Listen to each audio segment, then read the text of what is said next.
जय हिंद दोस्तों। आज के इस वीडियो में हम बात करेंगे वृत्त चैप्टर का एक्सरसाइज 10.2 के क्वेश्चन नंबर 4 से, क्योंकि पिछले वीडियो में हम क्वेश्चन नंबर 3 तक सॉल्व करा चुके थे और इस वीडियो में हम क्वेश्चन नंबर 4 से बात करेंगे। ठीक है, तो अब ये जो चूंकि वीडियो जो है ना काफ़ी ज़्यादा इंपॉर्टेंट होने वाला है, क्योंकि इस वीडियो में हम ये सीखेंगे कि जो प्रूफ करने वाला, सिद्ध करने वाला सवाल होता है उसको हम लोग कैसे सिद्ध करेंगे। ठीक है, तो चलिए हम लोग क्वेश्चन को स्टार्ट करते हैं।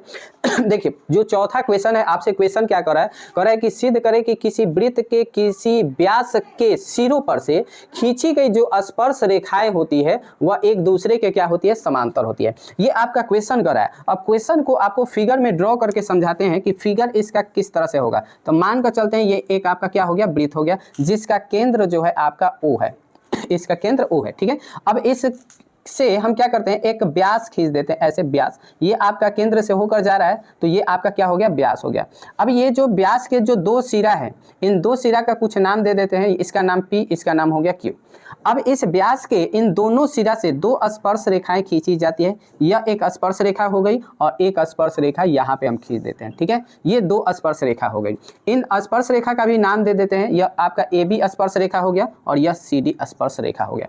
तो अब देखिए, अब सवाल आप अच्छा से समझ पाएंगे कि सवाल आपसे कह क्या रहा है। सवाल आपसे कह रहा है प्रूफ करने के लिए कि वृत्त में अगर कोई व्यास खींचते हैं तो इस व्यास के सिरों से, यानी ये जो P और Q है, ये व्यास के सिरा है। ठीक है, तो इन दो सिरों से अगर आप कोई स्पर्श रेखा खींचते हैं तो ये दोनों स्पर्श रेखाएं यानी AB और CD एक दूसरे के क्या होगा, समांतर होगा। यही आपको कह रहा है कि आप प्रूफ करिए कि ये दोनों एक दूसरे के क्या है, समांतर है। ठीक है, तो ये है आपका क्वेश्चन का फिगर। तो अब हम लोग आते हैं कि देखते हैं कि इसको कैसे प्रूफ किया जाएगा। ठीक है, तो चलिए ध्यान से समझिएगा, यहाँ पे हम प्रूफ कर रहे हैं। प्रूफ करने वाले क्वेश्चन में हम लोग किस तरह से प्रूफ करेंगे, तो सबसे पहले आप क्वेश्चन को एक फिगर का रूप दिए हैं, तो फिगर में आपने जो भी नाम रखा है स्पर्श रेखाओं का या फिर व्यास का या फिर वृत्त का, इन सब के बारे में पहले कुछ हम लोग लिखते हैं। तो यहाँ पे हम लिखेंगे माना कि O केंद्र वाला एक वृत्त है, O केंद्र वाला एक वृत्त है। ठीक है, ध्यान से समझिएगा, एक वृत्त है। ठीक है, जिसका या जिसके व्यास PQ, जिसका व्यास PQ है, तथा बिंदु P एवं Q से दो स्पर्श रेखाएं AB एवं CD गुजरती है। ये आपका भाषा आपको लिखना पड़ेगा। ठीक है, इतना हम लिख दिए। ठीक है, जो फिगर में मैंने क्वेश्चन को मैंने फिगर का जो रूप दिया उसके बारे में पहले हम लोग लिख दिए। मान कर चलते हैं कि ये आपका क्या है, वृत्त है जिसका केंद्र O है और एक व्यास PQ है जिसके सिरा AP और Q से दो स्पर्श रेखा AB और CD आपका क्या कर रही है, गुजर रही है। ठीक है, इतना फिगर के बाद लिखने के बाद अब आपको आ जाना है। अब यहाँ पे आपको लिखेंगे, अब देखा जाए कि यहाँ से हम इसको प्रूफ कैसे करेंगे। हमारे पास रास्ता क्या है, हमको दिखाना है AB और CD एक दूसरे के समांतर है। तो एक काम करते हैं, ठीक है, हम यहाँ से अगर देखें तो AB जो है बिंदु P से होकर जा रही है। ठीक है, तो अगर हम बात करें इस बिंदु P से होकर जा रही है तो यहाँ पे बिंदु P पे एक कोण बन रहा है। इस कोण का मान अगर हम निकालें तो इस कोण का मान कितना होगा। ठीक है, तो आपको बताया गया होगा कि प्रमेय 10.1 कहता है कि किसी स्पर्श रेखा के स्पर्श बिंदु पर अगर वृत्त के केंद्र से अगर कोई रेखा खींचते हैं, यानी कि जो त्रिज्या हम खींचते हैं वह त्रिज्या इस पे लंब होता है, यानी कि ये कोण कितना का बन जाएगा, 90 डिग्री का कोण बनेगा। ठीक है, तो एक काम करते हैं, इसी चीज को हम यहाँ पे लिखेंगे कि चूंकि AB स्पर्श रेखा बिंदु P से होकर जाती है, इसलिए यहाँ बिंदु P पे जो कोण बनेगा, इस कोण का नाम अगर देना चाहे तो हम कह सकते हैं QPB या BPQ। ठीक है, तो कोण QP और B हम नाम देते हैं, तो ये जो मान होगा ये आपका 90 डिग्री का होगा। ठीक है, और इसको हम क्या कर लेते हैं, समीकरण 1 मान लेते हैं। इसको क्या हम कर लिए, समीकरण 1 मान लिए। ठीक है, अब देखिए, अब हम क्या करेंगे, अब यहाँ पे तो 90 डिग्री का कोण बन गया। चलिए अब एक काम करते हैं, अब आ जाते हैं जो दूसरा स्पर्श रेखा CD है। अगर CD की बात करें तो CD जो है स्पर्श बिंदु Q से होकर जाती है, तो यही चीज यहाँ पे लिखेंगे, तथा स्पर्श रेखा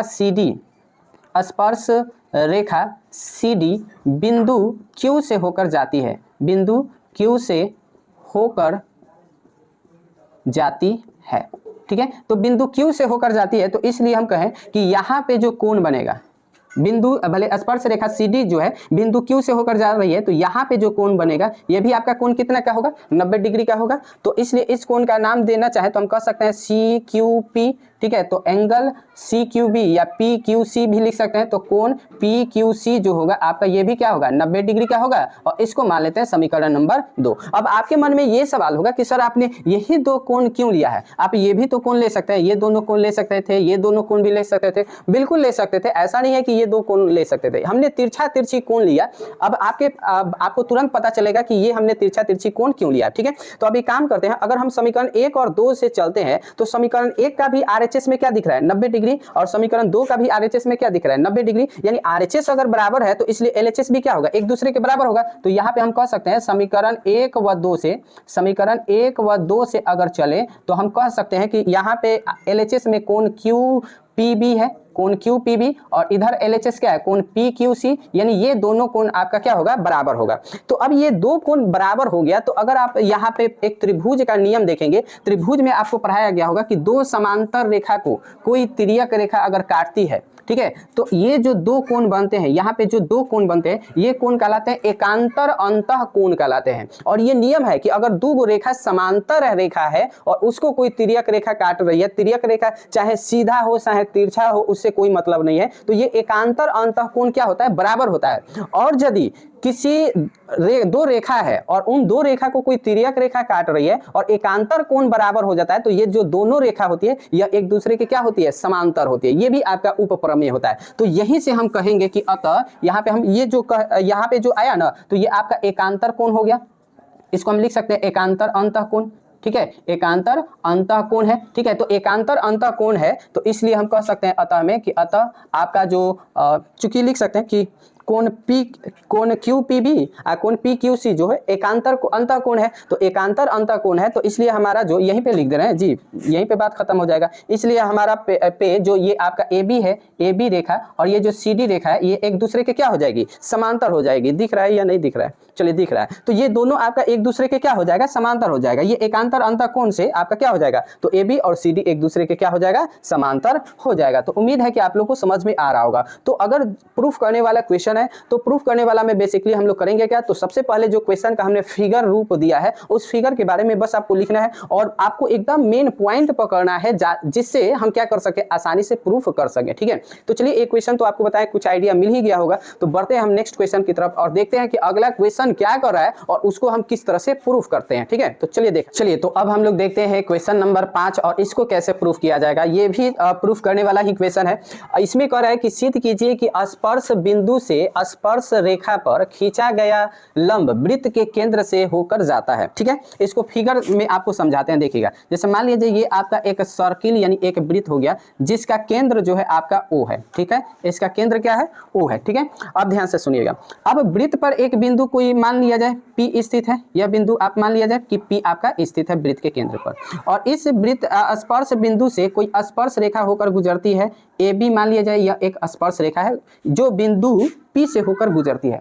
तो अब आपको सवाल ये कह रहा है कि प्रूफ करें कि स्पर्श बिंदु से स्पर्श रेखा पर जो खींचा गया लंब होता है, यानी इस पे जो भी हम लंब खींचेंगे वह वृत्त के केंद्र से ही होकर जाता है, ये आपको प्रूफ करते हैं। तो अब ध्यान से सुनिएगा। मानकर चलते हैं ये आपका वृत्त का केंद्र है और वृत्त के केंद्र के बगल में ही आसपास में ही कोई एक दूसरा बिंदु मान लेते हैं, O' मान लेते हैं, और इसको मान लेते हैं कि ये जो है आपका क्या है, तो इस पे लंब है, यानी 90 डिग्री का कोण बन रहा है। ये आपको क्वेश्चन में कह रहा है कि ये आपका किसी बिंदु से कह रहा है स्पर्श बिंदु से स्पर्श रेखा पे खींचा गया लंब वृत्त के केंद्र से होकर जाता है, यानी ये हमने केंद्र नहीं माना है। मानकर चलते हैं ये आपका एक बिंदु है जो स्पर्श रेखा के स्पर्श बिंदु पे एक खींचा गया लंब है। तो चूंकि लंब है तो 90 डिग्री का कोण बनेगा भाई। अब 90 डिग्री का कोण बनेगा तो हमको ये प्रूव करना है कि ये जो आपका बिंदु है ना, ये वृत्त का केंद्र ही है, ये हमें प्रूव करना है, ठीक है। उम्मीद है आप लोग समझ पा रहे होंगे क्या है। अब चूंकि वृत्त का केंद्र तो मैंने O माना है, वृत्त का केंद्र तो मैंने O माना है, तो ये हमने दूसरा बिंदु क्यों माना है। तो बस ऐसे क्वेश्चन में आपको कह रहा था कि आप ये प्रूफ करिए कि यहाँ पे कोई भी बिंदु अगर खींचेंगे तो अगर यह बिंदु इस स्पर्श रेखा पे लंब है तो यह बिंदु जो है वृत्त का केंद्र से ही आएगा, वृत्त के केंद्र से ही आएगा, वह वृत्त का केंद्र ही होगा। ठीक है, यानी कि एक्चुअल में अगर देखा जाए तो हमें भाई प्रूफ क्या करना है, तो हमको ये प्रूफ करना होगा कि ये जो ओ डैश बिंदु है और ये जो वृत्त का केंद्र है ये एक दूसरे के क्या है, संपाती है। संपाती का मतलब ये आपको फिगर में दिख रहा है कि ओ डैश वृत्त के केंद्र से दूरी पे है, लेकिन आपको एक्चुअल में प्रूफ ये करना है कि ये जो ओ डैश बिंदु है ये वृत्त के केंद्र पर ही है। इसी को हम लोग बोलते हैं संपाती। जब किसी एक बिंदु पे कोई दूसरा बिंदु आ जाता है उसके ऊपर, जैसे मान लो ये एक बिंदु है, इस बिंदु पे ही एक कोई दूसरा बिंदु खींचेंगे तो वह एक दूसरे के क्या होता है, संपाती बिंदु होता है। यानी कि हमको ये प्रूफ करना है कि ये दोनों बिंदु क्या है, संपाती है। तो उम्मीद है कि आप लोग को क्वेश्चन समझ में आ रहा होगा कि क्वेश्चन एक्चुअल में क्या कह रहा है और हमें क्या प्रूफ करना है। तो अब हमको भाई ये प्रूफ करना है, कैसे प्रूफ करेंगे, तो चलिए पहले तो मैंने फिगर जो ड्रॉ किया है उसके बारे में हम लिखते हैं। ठीक है, तो यहाँ पे लिखेंगे प्रूफ में, चूंकि प्रूफ करने वाला है क्वेश्चन तो यहाँ पे प्रूफ लिखेंगे और मान लेंगे, माना कि ओ केंद्र वाला एक वृत्त है, ओ केंद्र वाला एक वृत्त है जिस पर स्थित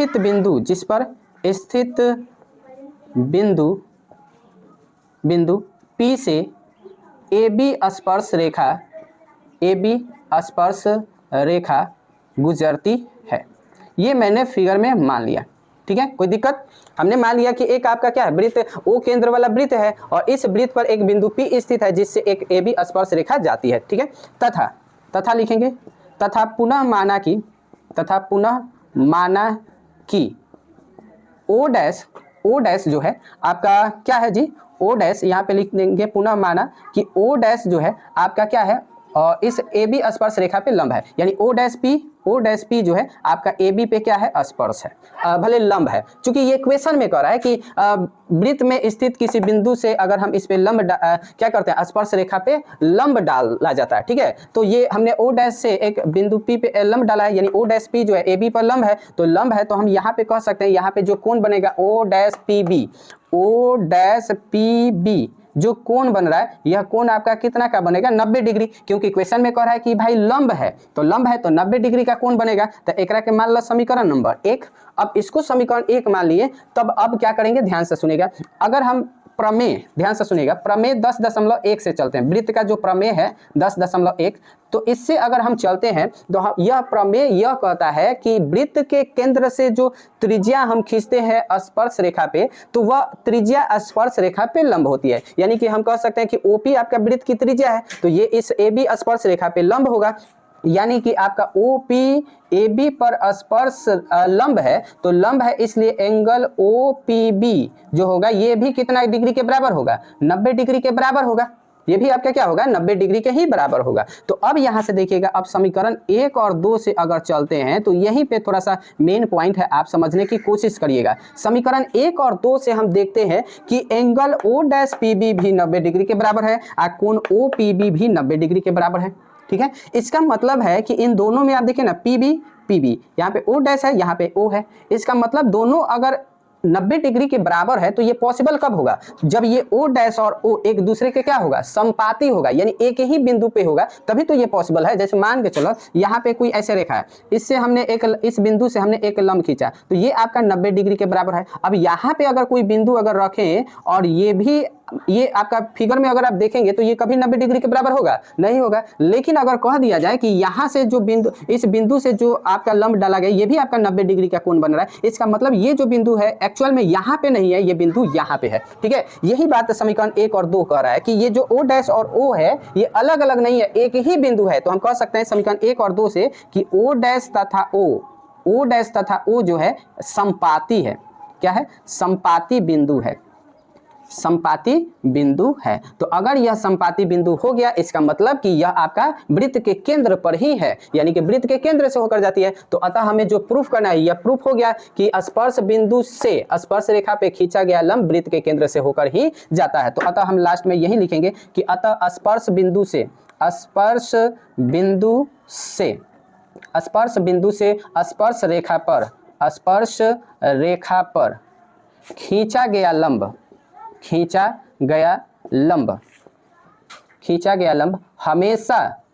हमेशा वृत्त के केंद्र से होकर जाती है, वृत्त के केंद्र से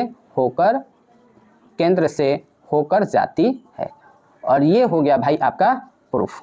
ठीक है, तो इस तरह से हम इसको भी प्रूफ कर सकते हैं। चलिए, तो उम्मीद है कि आप लोग को समझ में आया होगा। ठीक है, तो अगर आप स्क्रीनशॉट लेना चाहते हैं तो स्क्रीनशॉट